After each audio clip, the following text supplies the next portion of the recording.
Cuba के अधिकारियों का कहना है कि उन्होंने एक मानव तस्करी गिरोह का पर्दाफाश किया है जो नागरिकों को यूक्रेन में रूस के लिए लड़ने के लिए भर्ती करता है। रूस पर क्यूबा के लोगों को यूक्रेन युद्ध में जबरन लड़वाने का आरोप है। यह नेटवर्क रूस से संचालित होता है और क्यूबाई नागरिकों को, चाहे वे रूस या क्यूबा में हो, निशाना बनाता है। 25 वर्षीय रूसी सैनिक मलिक दियोप को यूक्रेनी सेना ने पकड़ लिया। शुरुआत में ये जीत लगी, पर कुछ अजीब महसूस हुआ। पूछताछ में पता चला कि वह न रूसी था न सैनिक, वह तो बस रूसी धोखे का एक और शिकार था, नंबरों और लालच का धोखा।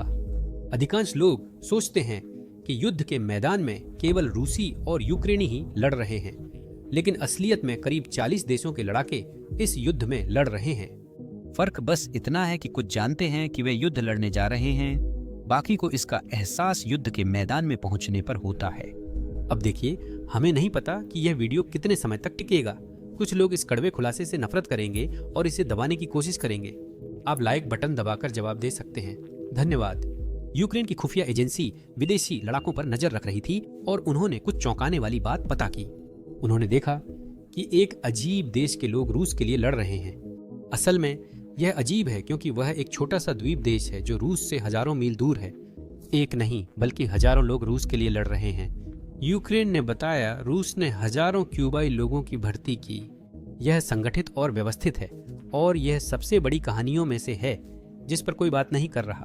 अमेरिकी विदेश विभाग के अनुसार इस साल क्यूबा रूस के लिए लड़ने वाले विदेशी सैनिकों का दूसरा सबसे बड़ा स्रोत बना है, सिर्फ उत्तर कोरिया के बाद, और यह वाकई काबिले गौर है।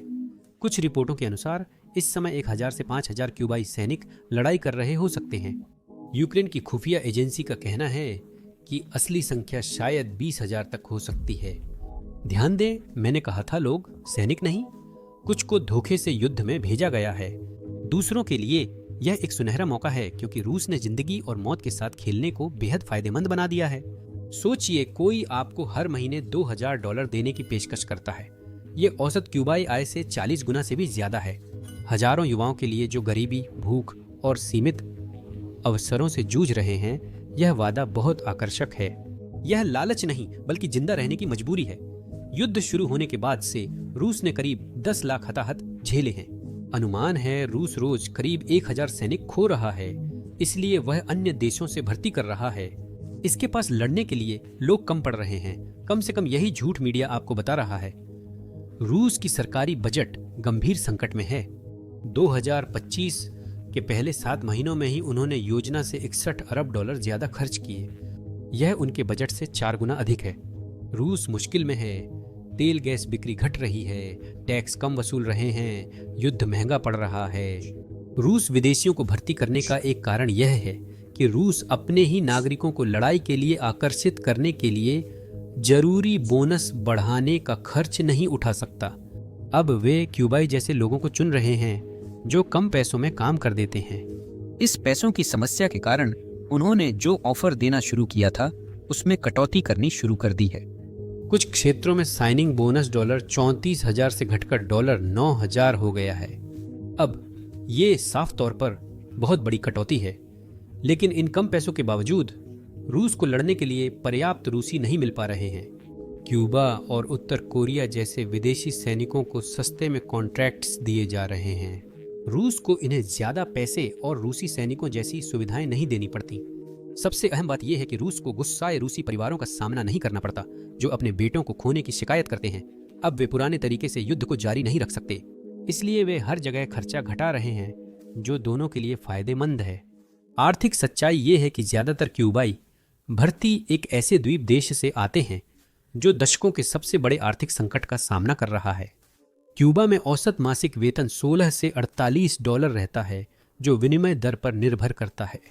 यही उनकी पूरी मासिक आय है। रूस जो उन्हें पेश करता है वो किसी चमत्कार से कम नहीं है। यह हजारों डॉलर की आमदनी है। खैर, कम से कम कागजों पर तो है ही। क्यूबा सरकार इन भर्ती प्रयासों में अपनी संलिप्तता से इनकार करती है। वे इसे अवैध मानव तस्करी बताते हैं जिसे आपराधिक नेटवर्क राज्य की अनुमति बिना चला रहे हैं। वे कहते हैं कि उनका इससे कोई संबंध नहीं और वे इसके खिलाफ लड़ रहे हैं। 2023-2025 में क्यूबा की अदालतों ने भाड़े की गतिविधियों से जुड़े 9 आपराधिक मामले सुने हैं। इन मुकदमों में 26 दोषसिद्धियां हुई, जिनमें 5 से 14 साल की जेल हुई। ऊपरी तौर पर क्यूबा भर्ती करने वालों पर सख्ती कर रहा है, लेकिन कुछ गड़बड़ लगती है। भर्ती की व्यापकता और प्रणाली ने कई लोगों को आधिकारिक कहानी पर सवाल उठाने को मजबूर किया। वे पूछते हैं, क्यूबा की सख्त व्यवस्था में इतना बड़ा ऑपरेशन सरकार की मौन स्वीकृति के बिना कैसे हो सकता है? एक ऑपरेशन जिसमें हजारों लोगों को देश से बाहर भेजा गया, यात्रा समन्वय और सैन्य अनुबंधों की प्रक्रिया खुलेआम और व्यवस्थित रूप से की गई। एक ऐसे देश में जहां सरकार सीमाओं की निगरानी करती है और आवाजाही को नियंत्रित करती है, यह अधिकारियों की जानकारी के बिना नहीं हो सकता। संख्या बहुत अधिक है, संगठन बहुत परिष्कृत है और भर्ती होने वालों का लगातार प्रवाह बहुत स्थिर है। कई विशेषज्ञों और पर्यवेक्षकों के लिए यह बात बस मेल नहीं खाती। क्यूबा जैसी नियंत्रित सरकार को यह न पता हो कि उसके हजारों नागरिक विदेशी युद्ध में जा रहे हैं, मानना मुश्किल है।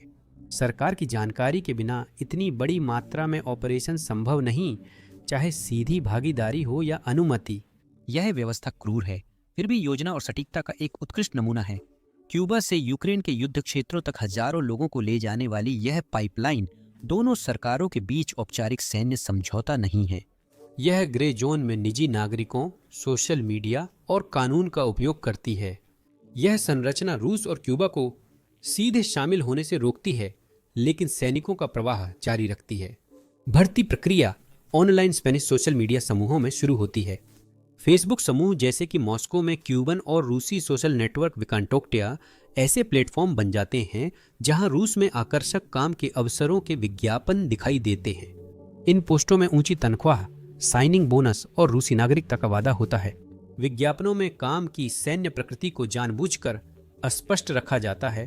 कुछ में निर्माण व अन्य में पुनर्निर्माण का जिक्र है। अधिकांश विज्ञापन यह साफ नहीं बताते कि भर्ती लोग युद्ध में लड़ेंगे। क्यूबा के नागरिक बिना वीजा के पर्यटक के रूप में रूस में प्रवेश कर सकते हैं, जो एक महत्वपूर्ण लाभ है और इसी वजह से पूरी भर्ती योजना संभव हो पाती है।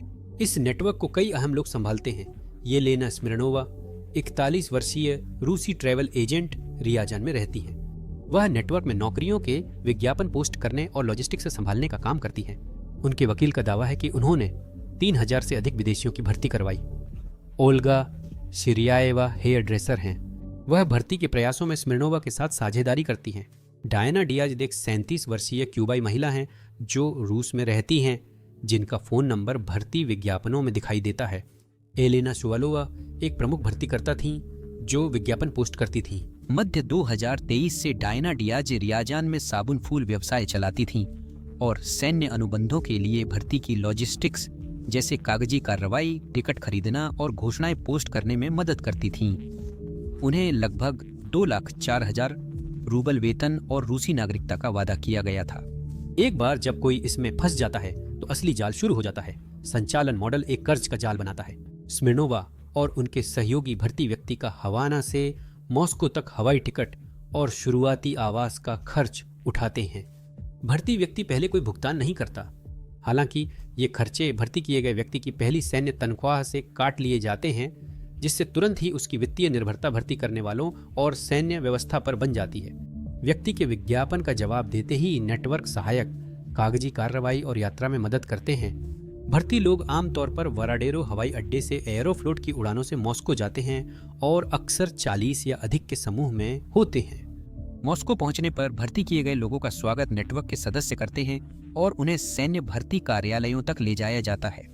कई लोग अंत में रियाजान शहर पहुंचते हैं, जहां प्रमुख सैन्य अकादमी और विदेशी लड़ाकों के लिए केंद्रीय प्रोसेसिंग केंद्र है। रिकॉर्ड्स के अनुसार स्मिर्नोवा और शिरिएवा को रियाजान भर्ती केंद्र में देखा गया, जहां वे रोज 30-40 लोगों की प्रोसेसिंग कर रहे थे। भर्ती केंद्रों में नए लोगों पर 1 साल के रूसी भाषा के अनुबंध पर हस्ताक्षर का दबाव डाला जाता है, जिसे वे पढ़ नहीं पाते। इस समय उनके पासपोर्ट जब्त कर लिए जाते हैं, जिससे वे इस सिस्टम में फंस जाते हैं। यह तथ्य कि नए भर्ती होने वालों को रियाजान जैसे एक बड़े सैन्य शहर से होकर भेजा जाता है, यह संकेत देता है एक औपचारिक एकीकृत प्रणाली जो रूसी रक्षा मंत्रालय से सीधे समन्वित है। यह हर उस कथानक का खंडन करता है जिसमें इसे बेकाबू या विकेंद्रीकृत ऑपरेशन कहा गया हो।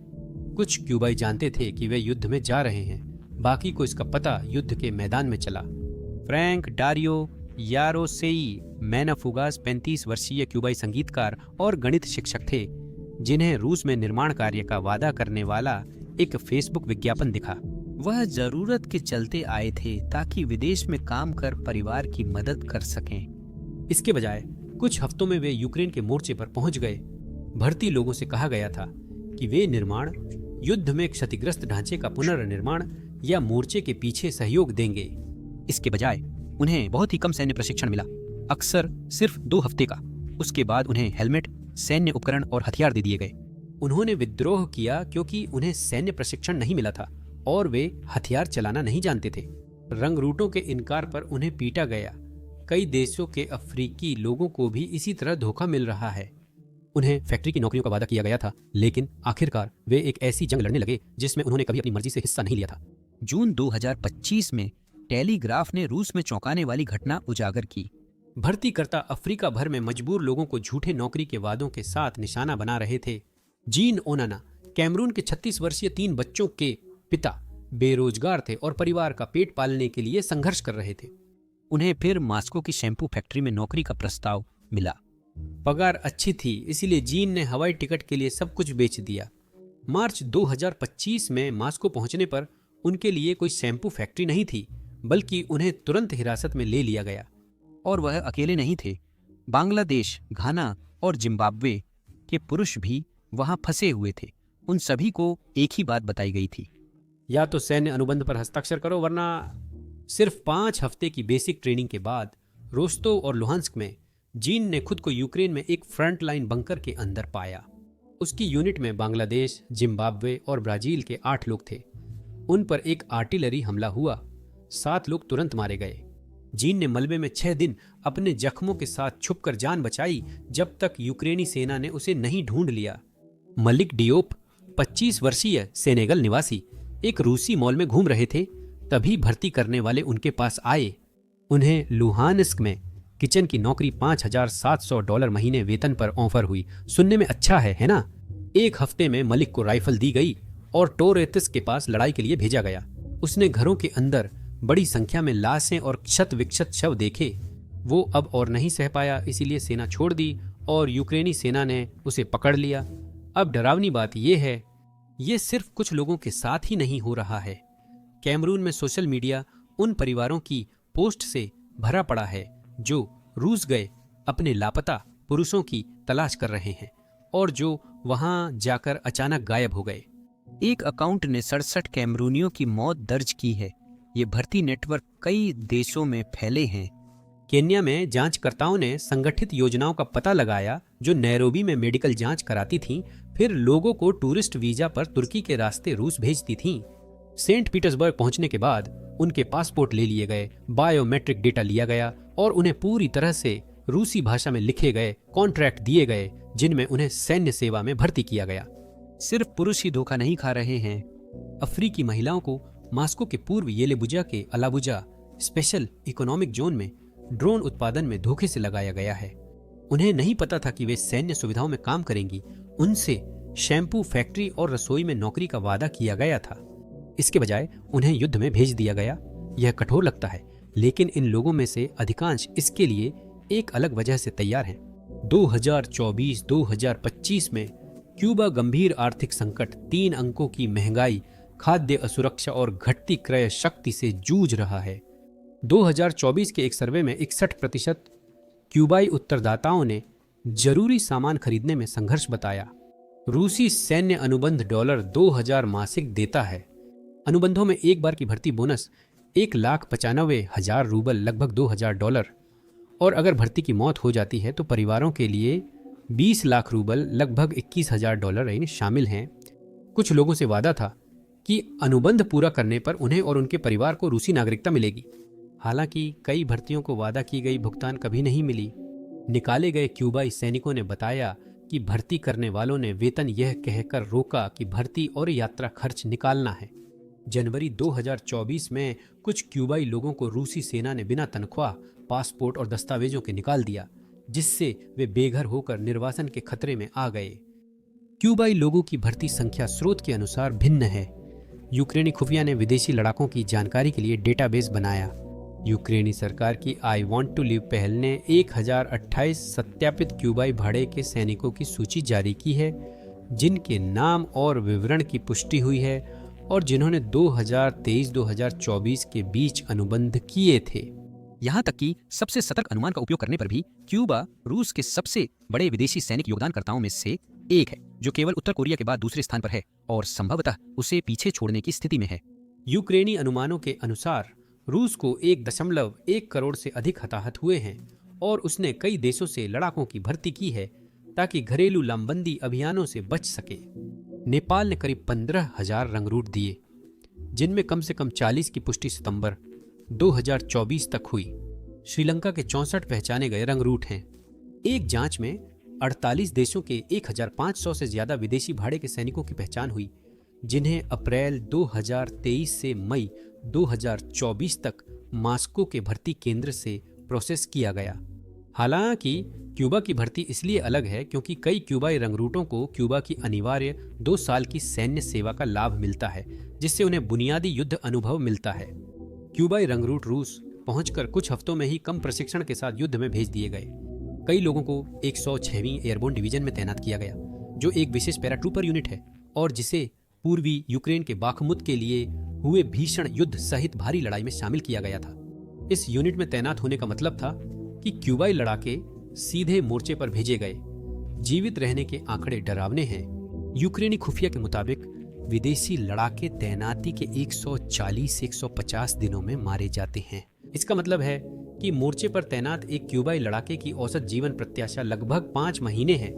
आंद्रेई यूसुफ, जो यूक्रेन की मुख्य खुफिया निदेशालय के प्रवक्ता हैं, ने बताया कि पुतिन की सरकार के लिए क्यूबाई भाड़े के सैनिकों को आकर्षित करना फायदेमंद है, क्योंकि अगर कोई विदेशी मारा जाता है तो कोई सामाजिक भुगतान नहीं होता और कोई जिम्मेदारी नहीं बनती और कम रूसी मारे जाते हैं। यूक्रेन ने 39 क्यूबाई नागरिकों की मौत की पुष्टि की है। आंद्रेई यूसुफ ने कहा कि अधिकारियों के अनुसार असली मौतों की संख्या अधिक है। अनुमानों के अनुसार 200-300 क्यूबाई नागरिक मारे गए हैं। असली संख्या इससे अधिक हो सकती है क्योंकि कई लोग लापता हैं। कार्रवाई में यूक्रेनी बलों ने कई क्यूबाई लड़ाकों को पकड़ा है। सितंबर 2025 तक यूक्रेन के पास 3 क्यूबाई युद्धबंदी थे।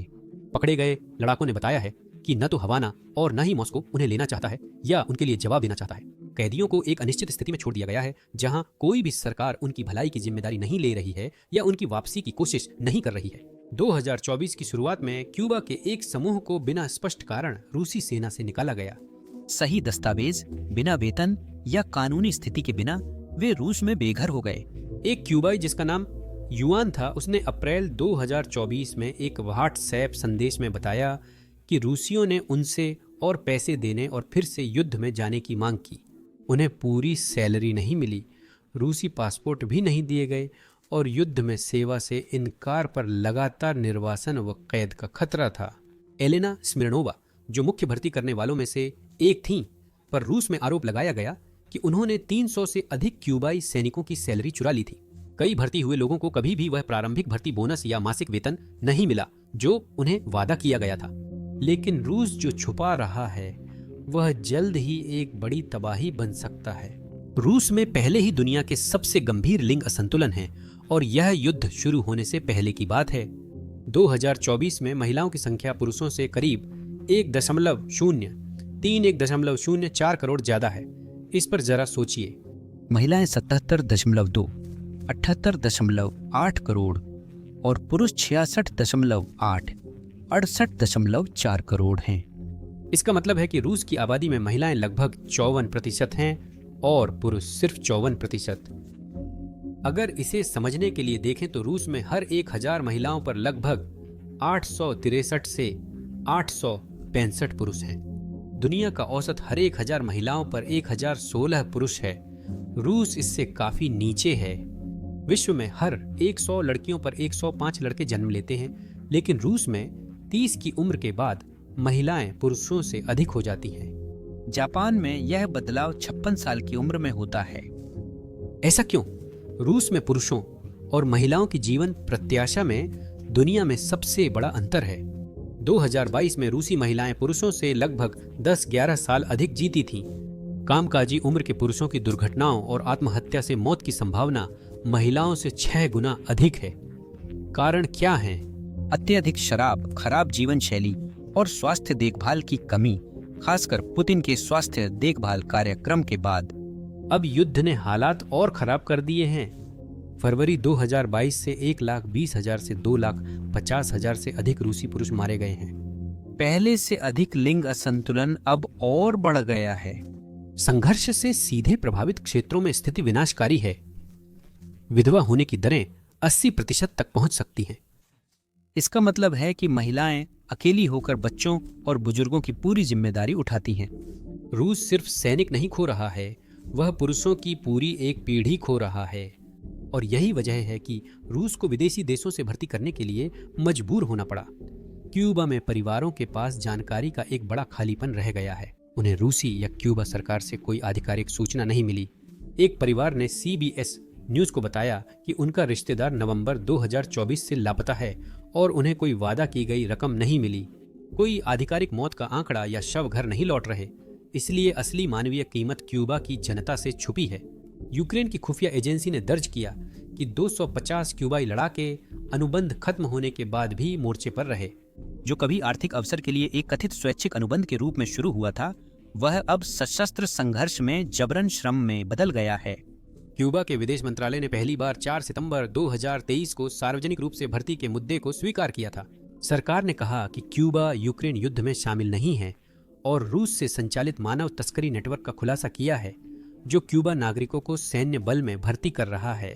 सरकार ने अपने भाड़े के सैनिकों के खिलाफ मजबूत और स्पष्ट ऐतिहासिक रुख पर जोर दिया है और कहा है कि वह भर्ती नेटवर्क को निष्क्रिय और ध्वस्त करने के लिए काम कर रही है।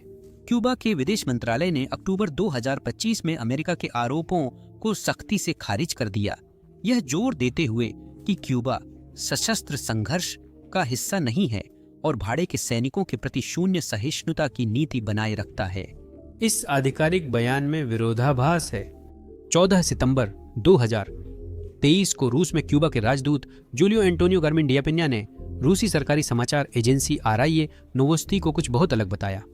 उन्होंने कहा कि क्यूबा को उन क्यूबाई लोगों से आपत्ति नहीं है जो अनुबंध पर हस्ताक्षर कर कानूनी रूप से रूसी सेना में शामिल होना चाहते हैं। उन्होंने सिर्फ गैर कानूनी गतिविधियों और कानून से बाहर अभियानों का विरोध किया। इस बयान से संकेत मिला कि क्यूबा अपने नागरिकों को रूस की सेना में स्वेच्छा से भर्ती होने से नहीं रोकेगा, जबकि सरकार ने भाड़े की गतिविधियों का सार्वजनिक विरोध किया है। जब उनसे पूछा गया कि क्या रूस द्वारा क्यूबाई नागरिकों की भर्ती अवैध है, तो राजदूत पेना ने जवाब देने से इनकार कर दिया। विदेश मंत्रालय ने राजदूत के बयान को सुधारने के लिए बयान जारी किया। शुरुआती टिप्पणी उदार थी। अक्टूबर 2025 में विदेश मंत्रालय के बयान में कहा गया कि क्यूबा के अधिकारियों के पास युद्ध के दोनों पक्षों की सैन्य ताकतों में भाग लेने वाले क्यूबा नागरिकों के बारे में सटीक जानकारी नहीं है। अधिकारियों ने जोर देकर कहा कि इनमें से किसी भी को भी क्यूबा राज्य की ओर से प्रोत्साहन, प्रतिबद्धता या सहमति नहीं मिली है। क्यूबा के उप विदेश मंत्री कार्लोस फर्नांडीज दे कोसियो ने जून 2025 में कहा कि हवाना ने भर्ती की इस प्रवृत्ति को उजागर कर उसकी निंदा की और संबंधित सरकारों से बातचीत कर कार्रवाई की। उन्होंने कहा कि क्यूबा कानून नागरिकों को अन्य देशों के युद्ध में भाग लेने से रोकता है और ऐसा करना कानूनन दंडनीय है। भर्ती के पैमाने को देखकर इस बयान ने प्रवर्तन पर सवाल उठाए। क्यूबा ने अमेरिकी आरोपों को राजनीतिक अभियान बताया, जिसका मकसद संयुक्त राष्ट्र महासभा में प्रतिबंध पर मतदान से पहले क्यूबा को कमजोर करना है। संयुक्त राष्ट्र में मतदान से ठीक पहले अमेरिकी आरोपों के समय ने क्यूबा के इस दावे को विश्वसनीयता दी कि वाशिंगटन भर्ती के मुद्दे का इस्तेमाल कूटनीतिक दबाव के लिए कर रहा था। क्यूबा के इनकार के बावजूद अंतर्राष्ट्रीय पर्यवेक्षकों ने सरकार की अनभिज्ञता और गैर भागीदारी पर संदेह जताया है। यूक्रेनी खुफिया अधिकारी आंद्रे यूसोव ने कहा कि क्यूबा की तानाशाही प्रकृति को देखते हुए यह भर्ती क्यूबा शासन की मंजूरी के बिना संभव नहीं थी। ऐसे सबूत मिले हैं जो संभवित सरकारी मिलीभगत दिखाते हैं। भर्ती नेटवर्क की प्रारंभिक जांच में एक रूसी मेजर का नाम सामने आया और कर्नल मिलोन गोमेज, जो मास्को में क्यूबा दूतावास के सैन्य सहचारी हैं, लगभग 189 क्यूबाई नागरिकों की भर्ती में शामिल पाए गए, जिससे एक आधिकारिक राज्य प्रतिनिधि सीधे इस योजना से जुड़ता है। यूक्रेनी खुफिया एजेंसियों व अमेरिकी सांसदों ने भर्ती की प्रणालीगत प्रकृति बताई है। आधिकारिक हवाई अड्डों से प्रस्थान और भर्ती करने वालों की सक्रियता से लगता है कि क्यूबाई अधिकारी कम से कम अनदेखी कर रहे थे। मई 2024 में क्रेमलिन यात्रा पर क्यूबा के राष्ट्रपति मिगुएल डियाज कानेल ने व्लादिमीर पुतिन के साथ खड़े होकर क्यूबा की रूस के विशेष सैन्य अभियान की सफलता की कामना की। यह तटस्थ नहीं बल्कि एक प्रतिबद्ध सहयोगी की भाषा है। क्यूबा की अस्पष्ट स्थिति जटिल रणनीतिक गणनाओं को दर्शा सकती है। यह भर्ती क्यूबा सरकार को बिना सीधे जुड़े कई लाभ देती है। यह हताश नागरिकों के लिए आर्थिक दबाव कम करता है और बेरोजगारी, गरीबी से आंतरिक अशांति घटाता है। भर्ती किए गए लोगों द्वारा घर भेजी गई रेमिटेंस उनके परिवारों को और अंततः क्यूबा की अर्थव्यवस्था को विदेशी मुद्रा प्रदान करती है। विश्वसनीय इनकार क्यूबा को रूस से संबंध बनाए रखने और अंतर्राष्ट्रीय निंदा से बचने में मदद करता है। अक्टूबर 2025 में रूस की फेडरेशन काउंसिल ने मार्च 2025 में क्यूबा के साथ किए सैन्य सहयोग समझौते की पुष्टि की। यह समझौता संयुक्त सैन्य अभियानों, प्रशिक्षण, खुफिया जानकारी साझा करने और संभावित सैन्य तैनाती के लिए एक कानूनी ढांचा स्थापित करता है। रूसी अधिकारियों ने संकेत दिया है कि यह समझौता अंततः क्यूबा में उन्नत हथियार प्रणालियों की तैनाती को संभव बना सकता है, जिसमें Iskander operational tactical missile system और Oreshnik medium range ballistic missile system शामिल हैं। रूस क्यूबा के बीच यह गहराता हुआ सैन्य संबंध भर्ती विवाद के समानांतर हुआ है। यह दिखाता है कि क्यूबा की आधिकारिक स्थिति कुछ भी हो, व्यावहारिक रूप से यह मास्को के रणनीतिक हितों से और जुड़ गई है। संयुक्त राज्य अमेरिका ने क्यूबा और रूस दोनों की निंदा करने में स्पष्ट रुख अपनाया है। अमेरिकी विदेश विभाग प्रवक्ता ने क्यूबा सरकार पर रूस यूक्रेन युद्ध में नागरिकों को मोहरा बनने से न बचाने का आरोप लगाया। अक्टूबर 2025 में ट्रंप प्रशासन ने अमेरिकी राजनयिक मिशनों को विदेश विभाग का संदेश भेजा, जिसमें क्यूबा की भूमिका को प्रमुख सैनिक योगदानकर्ता के रूप में दिखाने का निर्देश था। संयुक्त राष्ट्र के उस प्रस्ताव के खिलाफ तर्क के रूप में जिसमें क्यूबा पर अमेरिकी प्रतिबंध हटाने की मांग की गई थी। हालांकि इस राजनयिक अभियान को सीमित सफलता ही मिली। अक्टूबर 2024 में संयुक्त राष्ट्र में 187 देशों ने प्रतिबंध खत्म करने के पक्ष में वोट दिया। सिर्फ अमेरिका और इजराइल विरोध में थे। यह परिणाम पिछले वर्षों जैसा ही था। वॉशिंगटन की साफ स्थिति के उलट लैटिन अमेरिका की प्रतिक्रिया शांत और बंटी रही। चिली के राष्ट्रपति गैब्रियल बोरिक रूस के आक्रमण के लगातार आलोचक रहे हैं। राष्ट्रपति जेवियर मिले के नेतृत्व में अर्जेंटीना पश्चिमी देशों के करीब आ गया। हालांकि राष्ट्रपति लुइस इनासियो लूला के नेतृत्व में ब्राजील और राष्ट्रपति गुस्तावो पेट्रो के नेतृत्व में कोलंबिया ने तटस्थता की नीति अपनाई और अक्सर शांति वार्ता की अपील की। क्यूबा के सहयोगी वेनेजुएला और निकारागुआ रूस के साथ मजबूती से खड़े रहे। अधिकांश क्षेत्रीय सरकारें क्यूबा और रूस से संबंध रखती हैं और भर्ती मुद्दे पर तटस्थ रहती हैं। अमेरिकी राज्यों के संगठन ने यूक्रेन में क्यूबा की भागीदारी पर औपचारिक रूप से कोई टिप्पणी नहीं की है। क्यूबा ने अमेरिकी आरोपों का विरोध किया और रूस से संबंध मजबूत किए। विदेश मंत्री ब्रूनो रोड्रिगेज ने अमेरिकी आरोपों को राजनीतिक हमले बताया, जिनका मकसद प्रतिबंध को सही ठहराना है। संयुक्त राष्ट्र महासभा में उन्होंने अमेरिकी प्रतिबंध को व्यापारिक युद्ध कहा, जिससे 2023 में 48 अरब डॉलर का नुकसान हुआ। रूस ने क्यूबा के लिए आर्थिक समर्थन बढ़ाया।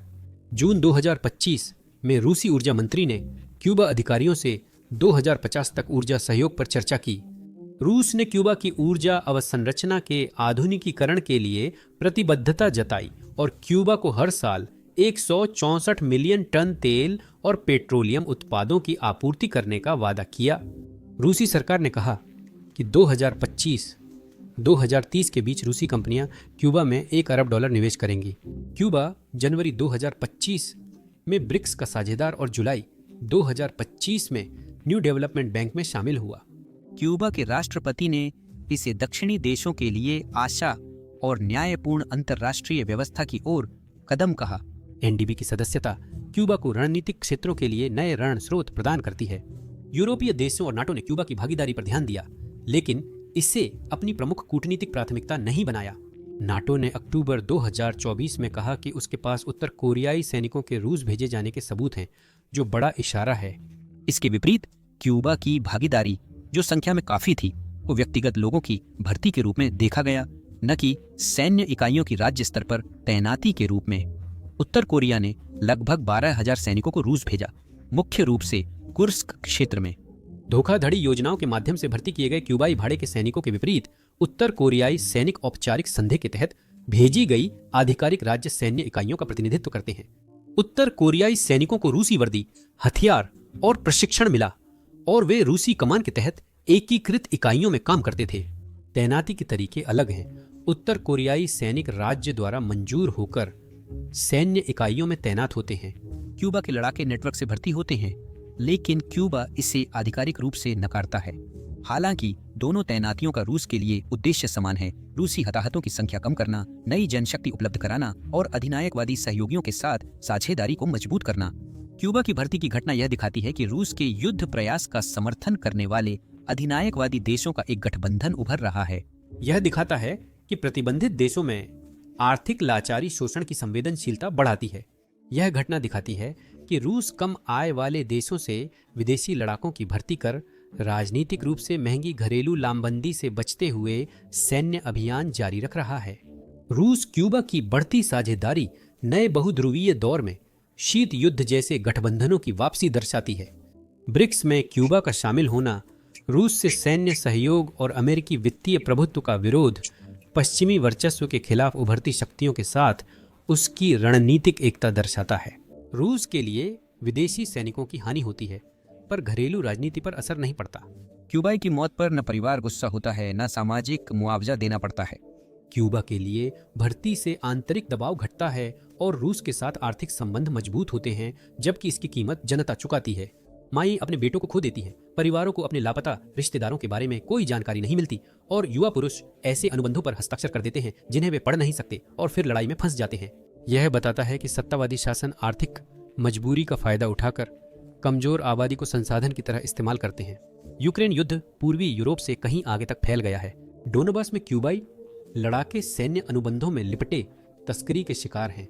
उनकी मौजूदगी दिखाती है कि आधुनिक संघर्षों का वैश्विक असर होता है और सबसे कमजोर लोग सबसे ज्यादा प्रभावित होते हैं। यह भर्ती की घटना कुछ गहराई से परेशान करने वाली बात को उजागर करती है। यह सिर्फ सैन्य अनुबंधों या राजनीतिक संघर्ष की बात नहीं है, यह आर्थिक मजबूरी, भू राजनीतिक संरेखण और मानव तस्करी के एक साथ होने के बारे में है। देखने के लिए धन्यवाद।